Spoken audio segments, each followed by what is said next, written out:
سلاو ریز از ابوجان لباجار کومانه کار آف و الکتریکی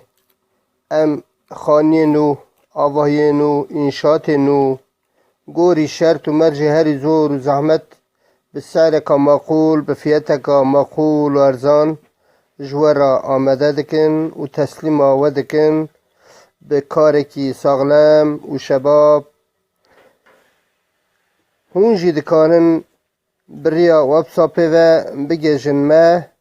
و به مرة تکلی خودینن ام دکارن نباجار کوبانه هفود ببینن و